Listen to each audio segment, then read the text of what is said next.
Firstly, what kind of factors are you taking into account when making decisions about the start of the school year? We're taking in all the information that we can from our South Dakota State Department of Health and our South Dakota Department of Education, and we're just reviewing with them. We have weekly calls, everything that we can learn about possible precautions. We realize that it keeps changing and that the medical professionals are doing the best they can as they try to provide information and guidance to us.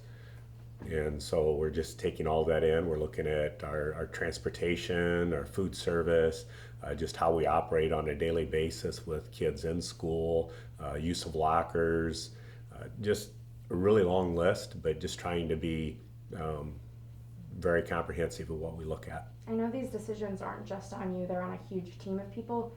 Who are you relying on to help you make these decisions? We're really, really fortunate. We have just a tremendous administrative staff and a great staff of teachers.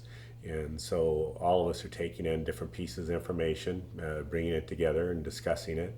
Our school nurse has just been a very valuable asset as she looks at items.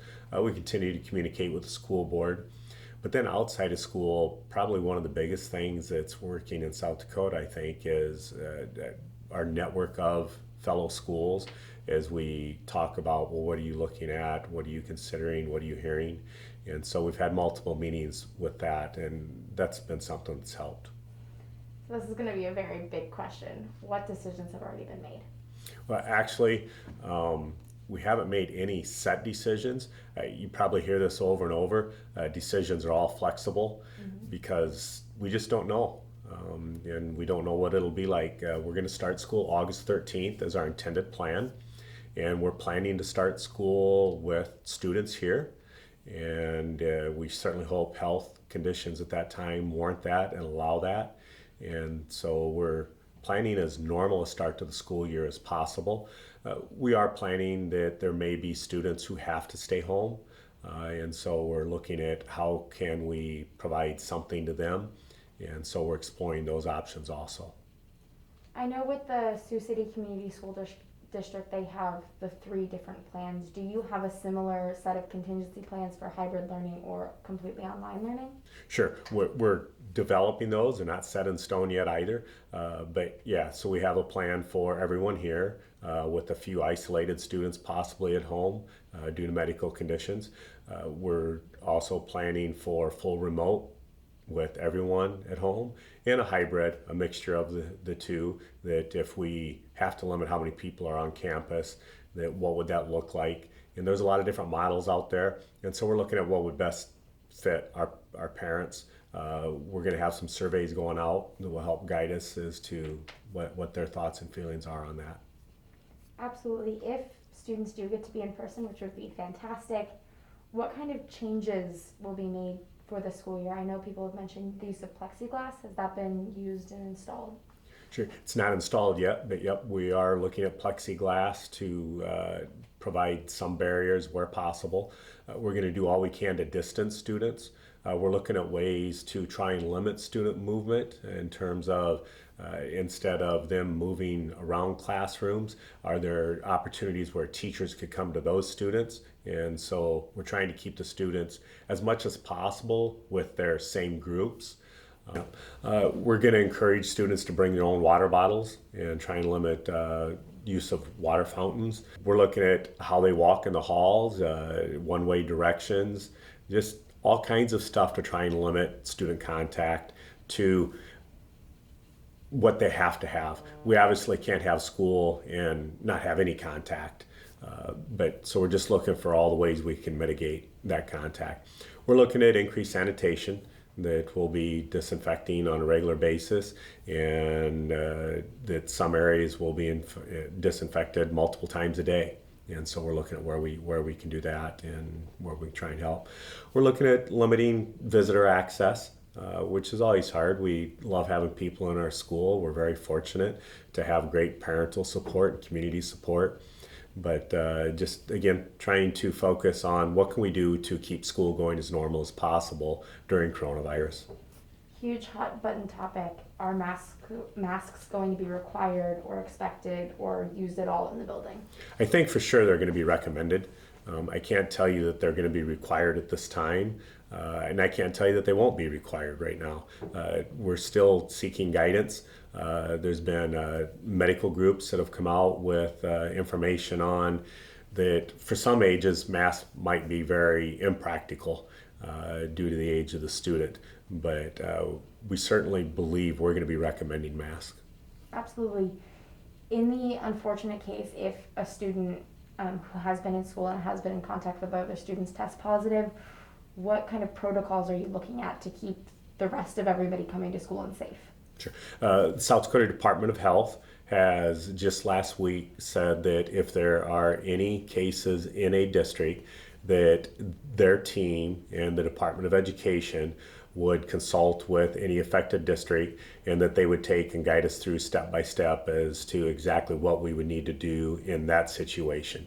And they would look at contact tracing, how many students, is it in one student, who needs to be informed, and that they would take the schools through that step by step. And so we're taking that guidance and relying on them, that they're the health experts and that they will come in and work with any district. Are parents responsible for taking their students' temperature each morning? We're going to ask that they do. We've explored a lot with temperatures, and what we're understanding is that it may be impractical and somewhat inaccurate to take them right away in the morning when everyone comes in. And so we definitely are going to ask that our parents do that. And of course, if anyone has any symptoms, that we would ask that they stay home until the symptoms are clear or that they have been tested.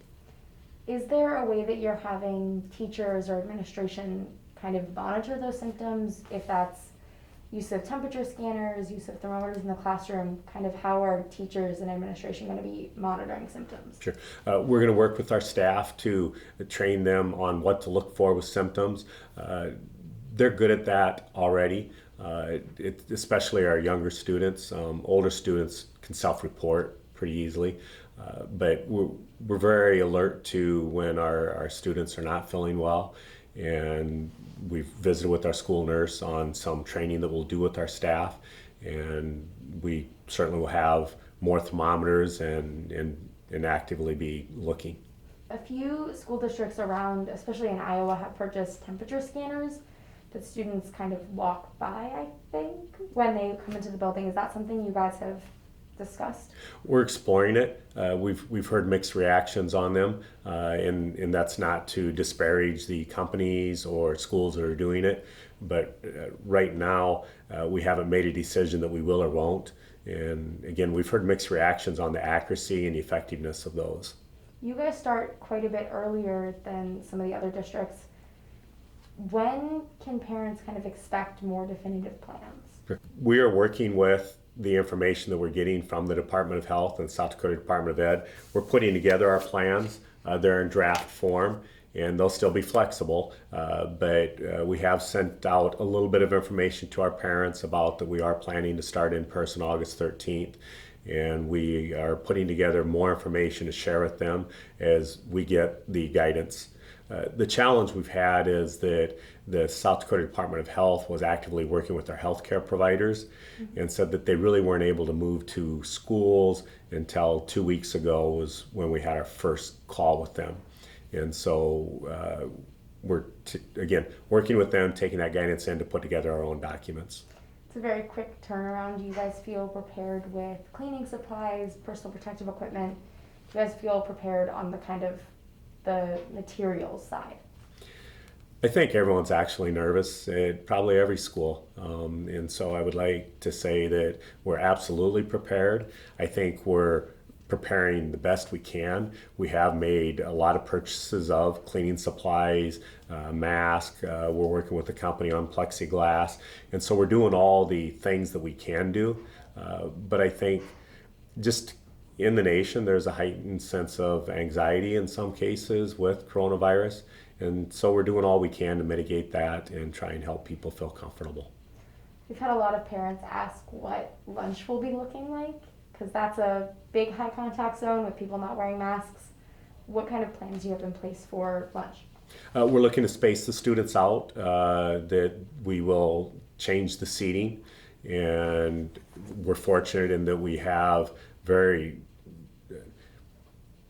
we're fortunate that we have great facilities here with a lot of space for our lunchrooms. And so we're going to spread those tables out, and we're looking at students in some cases sitting on just one side of the table.